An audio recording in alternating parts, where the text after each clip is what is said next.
ওম শ্রী পরমাত্মানেই নমঃ। যথার্থ গীতা শ্রীমদ্ ভগবদ্গীতা অথৈচ দ্বিতীয় অধ্যায়। 1 প্রথম অধ্যায় গীতার প্রবেশিকা মাত্র। সাধনারম্ভে পথিকের যেগুলি সমস্যা বলে বোধ হয় তাতে সেগুলির বিবরণ দেওয়া হয়েছে। সম্পূর্ণ কৌরব পাণ্ডব যুদ্ধের জন্য প্রস্তুত ছিলেন, কিন্তু এখানে সংশয়ের পাত্র কেবল অর্জুন। অনুরাগেই অর্জুন ইষ্টের প্রতি অনুরাগী পথিককে ক্ষেত্রজ্ঞের সংঘর্ষের জন্য প্রেরণ প্রদান করে। অনুরাগ প্রারম্ভিক স্তর। পূজ্য মহারাজজি বলতেন, সদ্গৃহস্থ আশ্রমে থেকেও যদি অন্তরাত্মায় গ্লানিবোধ অশ্রুপাত হয়, কণ্ঠ অবরুদ্ধ হয়ে আসে, তবে জানবে যে এই স্থান থেকেই ভজনা আরম্ভ হলো। অনুরাগের মধ্যেই সব কিছু এসে যায়। এরই মধ্যে সকল ধর্ম, নিয়ম, সৎসঙ্গ, ভাব সব কিছু বিদ্যমান। অনুরাগের প্রথম পর্বে প্রারম্ভিক মোহবোধক হয়। প্রথমে সকলেই চান যে আমিও পরম সত্য লাভ করি, কিন্তু এই পথে এগিয়ে যাওয়ার পর বুঝতে পারেন যে এই মধুর পারিবারিক সম্বন্ধ উচ্ছেদ করতে হবে। তখন হতাশ হয়ে পড়েন। সমাজে প্রচলিত যা কিছু ধর্মকর্ম বলে মেনে চলতেন তাতেই সন্তুষ্ট হন। নিজের মোহের পুষ্টির জন্য তিনি প্রচলিত কুরীতির প্রমাণও প্রস্তুত করেন। যেমন অর্জুন বলতেন যে কুল ধর্ম সনাতন, যুদ্ধে সনাতন ধর্ম লোপ পাবে, কুলক্ষয় হবে, স্বেচ্ছাচার বৃদ্ধি পাবে। এই বক্তব্য অর্জুনের ছিল না, বরং সদগুরু সান্নিধ্যে আসার পূর্বে যে কুরীতি মেনে চলতেন শুধু তাই ছিল। এই সব কুপ্রথায় জড়িত মানুষ, পৃথক পৃথক ধর্ম, বিভিন্ন সম্প্রদায়, ছোট বড় দল এবং অসংখ্য জাতির সৃষ্টি হয়েছে। কেউ নাক চেপে ধরে, কেউ বা কানের লতি চিরে নেয়, আবার কাউকে ছুলে জাত যায়, কোথাও রুটি জ্বলে ধর্ম নষ্ট হয়। তবে কি অস্পৃশ্য অথবা স্পর্শকীয় দোষ? কখনোই না। দোষ আমাদের সমাজের ভ্রমদাতাদের। ধর্মের নামে আমরা কুরীতির শিকার হয়েছি, কাজেই দোষ আমাদের। মহাত্মা বুদ্ধের সময় কেশ কম্বল নামে এক সম্প্রদায় ছিল। সেই সম্প্রদায়ের লোকেরা বেশ কেশ বড় করে কম্বলের মতো প্রয়োগ করাকেই পুণ্যদাতার মানদণ্ড বলে মনে করত। কেউ গব্রতিক গাভীর মতো পশুবৎ জীবনযাপন করত ছিল, কেউ কুকুর বব্রতি কুকুরের মতো খাওয়া দাওয়া থাকা ছিল। ব্রহ্মবিদ্যার সঙ্গে এই সকল কোনো সম্বন্ধ নেই। এই সম্প্রদায় এবং সমাজে প্রচলিত কুপ্রথা পূর্বেও ছিল, আজও আছে। ঠিক এই প্রকার শ্রীকৃষ্ণের সম বিভিন্ন সম্প্রদায় এবং কুরীতি প্রচলিত ছিল, যার মধ্যে দু একটি কুরীতির শিকার অর্জুনও হয়েছিলেন। তিনি 4টি তর্ক প্রস্তুত করলেন। এই যুদ্ধে সনাতন ধর্ম নষ্ট হবে, বর্ণ সংস্কার উৎপন্ন হবে, পিণ্ডদণ্ড ক্রিয়া লোপ পাবে, আমরা কুলক্ষয় মহাপাপ হয়, সেই পাপ আমরা করবার জন্য উদ্যত হয়েছি। এই প্রসঙ্গে যোগেশ্বর শ্রীকৃষ্ণ বললেন, করুণা ব্যাপ্ত অশ্রুপূর্ণ ব্যাকুল নেত্রযুক্ত অর্জুনকে ভগবান সমুদয় মত বিনাশক ভগবান এই কথা বললেন, অর্জুন, এই বিষমস্থলে তোমার এই অজ্ঞান কোথেকে এলো?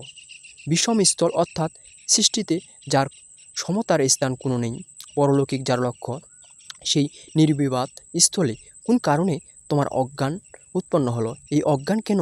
অর্জুন তো সনাতন ধর্মের রক্ষার জন্যই এখানে দৃঢ় প্রতিজ্ঞ, সনাতন ধর্মের রক্ষার জন্য প্রাণপণিত। অতঃপর হওয়া কি অজ্ঞান? শ্রীকৃষ্ণ বললেন, হ্যাঁ, এটা অজ্ঞান। তা না হলে অতীতে কোনো না কোনো শ্রেষ্ঠ মনীষী অবশ্যই এর আচরণ করতেন। তাই এই কর্ম স্বর্গ দিতে পারে না, কীর্তিও বৃদ্ধি করতে অসমর্থ। যিনি সৎপথে চলেন তিনি আর্য। গীতা আর্য সংহিতা পরিবারের জন্য নষ্ট হওয়া যদি অজ্ঞানতা না হতো, তবে মহাপুরুষগণ অবশ্যই সেই পথে অনুগত করতেন। যদি কুলধর্মই সত্য হয়, তাহলে স্বর্গ ও কল্যাণে শ্রেণী ভাগ অবশ্যই হতো। এটা কীর্তিদায়ক নয়। মীরা ভজন করতে শুরু করলেন, তখন লহময়ে মীরা ওই বাহরি শ্বাস কহে কুল নাসিরে। কিন্তু যে পরিবার কুল ও মর্যাদার রক্ষার জন্য মীরা শাশুড়ি বিলাপ করেছিলেন, আজ সেই কুলবতী শাশুড়িকে কেউ জানে না, মীরাকে বিশ্ব জানে। ঠিক তেমনই যারা পরিবারের জন্য ব্যতিব্যস্ত, তাদেরও কীর্তি কতদিনের জন্য স্থায়ী? সেখানে কীর্তি নেই, কল্যাণ নেই, এবং শ্রেষ্ঠ পুরুষগণ যার আচরণ করেনি। তবেই একথা প্রমাণিত হলো যে অজ্ঞান। অতএব হে অর্জুন, ক্লিপ অফ ভাব আশ্রয় করো না। তাহলে কি অর্জুন নপুংসক ছিলেন? আপনি কি পুরুষ? যে পুরুষহীন সেই নপুংসক অবতার। সকলে নিজ নিজ বুদ্ধি অনুসারে পুরুষার্থ করে। কৃষক রাত দিন মাথার ঘাম পায়ে ফেলে খ্যাত ও পুরুষার্থ করে। কেউ ব্যবসা বাণিজ্যিক পুরুষার্থে বলে মনে করে, কেউ পথের অপব্যবহার করে পুরুষার্থে হয়। সারা জীবন পুরুষার্থ করেও অবশেষে শুধু হতে যেতে হয়। তাহলে এই কথা স্পষ্ট হলো যে এই কার্যগুলি পুরুষার্থ নয়, শুধু শুদ্ধ পুরুষার্থ। আত্মদর্শন গাগ্গাই যজ্ঞবল্লভকে বলেছিলেন যে সেই ব্যক্তি পুরুষ হোক নপুংসক, যে হৃদয়স্থ আত্মাকে জানে না, সে আত্মাই পুরুষের স্বরূপ, স্বয়ং প্রকাশ, উত্তম আনন্দময় এবং অব্যক্ত। সেই আত্মাকে জানার প্রয়াসই পুরুষ। তাই হে অর্জুন, তুমি ক্লীবভাব আশ্রয় করো না। এইরূপ ভাব তোমার শোভা পায় না। হে পরম স্তব হৃদয়ের এই তুচ্ছ দুর্বলাই ত্যাগ করে যুদ্ধের জন্য প্রস্তুত হও। আসক্তি ত্যাগ করো, এটা হৃদয়ের দুর্বলতা। তখন অর্জুন তৃতীয় প্রশ্ন করলেন, অহংকার সমনকারী মধুসূদন, আমি রণভূমিতে পিতামহ ভীষ্ম ও আচার্য দ্রোণের সঙ্গে বাণের দ্বারা কীরূপে যুদ্ধ করব? কারণ হে অরিসূদন, এরা দুজনেই পূজনীয়। দৈত্যী দ্রোণ প্রভু ভিন্ন, আমি ভিন্ন। দৈত্যের এই বোধই প্রাপ্তি প্রেরণার প্রারম্ভিক স্রোত। এটাই দ্রোণাচার্যের গুরুত্ব। ভ্রমেই ভীষ্ম। যতক্ষণ ভ্রম বিদ্যমান ততক্ষণ সন্তান, পরিবার, আত্মীয় সকলে নিজের বলে মনে হয়। ভ্রমের জন্যই নিজের বলে বোধ হয়। আত্মা এদেরই পূজ্য বলে মনে করে। এদের সঙ্গে থাকে যে ইনি পিতা, উনি ঠাকুরদা, কুলগুরু ইত্যাদি। সাধনা যখন সম্পূর্ণ হয় তখন গুরুগণ চেলা পুরুষ অকেলা। যখন চিত্ত পরম আনন্দে বিলীন হন তখন গুরু জ্ঞানদাতা থাকেন না এবং শিষ্য গ্রহণকর্তা রূপে থাকেন না। এটাই পরম স্থিতি। গুরুত্ব লাভ করার পর গুরু শিষ্য একাকার হয়ে যান। শ্রীকৃষ্ণ বললেন, অর্জুন, তুমি আমাতে নিবাস করবে। এখানে যেরূপ শ্রীকৃষ্ণের পরে সেই রূপে লাভ করবেন অর্জুন, এবং ঠিক তেমনই স্থিতিপ্রাপ্ত মহাপুরুষগণ হন। এরূপ অবস্থাতে গুরুত্ব বিলীন হয়ে যায়। সেই গুরুত্ব শিষ্যের চেয়েও সঞ্চার হয়। অর্জুন গুরুপদের দোহাই দিয়ে এই সংঘর্ষ এড়িয়ে যেতে চাইলেন। তিনি বলেছেন, এই মহানুভব গুরুজনদেব বধ না করে ইহজগতের ভিক্ষান্ন গ্রহণ করলেও আমার কল্যাণ হবে বলে মনে করি। এখানে ভিক্ষার অর্থ ভরণ পোষণের জন্য ভিক্ষা করা নয়, বরং সৎপুরুষের যথাসাধ্য সেবা করে তার কাছে থেকে কল্যাণের প্রার্থনা করাই ভিক্ষা। অন্যই একমাত্র পরমাত্মা, যা গ্রহণ করে আত্মা সর্বদার জন্য তৃপ্ত হয়ে যায় আর কখনো অতৃপ্ত হয় না। আমরা মহাপুরুষেরা সেবা ও যাচ না দ্বারা ধীরে ধীরে ব্রহ্মপীযুষ পান করতে চাই, কিন্তু এ পরিবার যাতে ত্যাগ করতে না হয়। এখানে এই ছিল অর্জুনের ভিক্ষান্নের কামনা। সংসারে অধিকাংশ লোকে এরকম করেই। তারা চায় যে পরিবারের স্নেহ সম্বন্ধ অটুট থাকুক এবং মুক্তির পথ ধীরে ধীরে প্রশস্ত হতে থাক।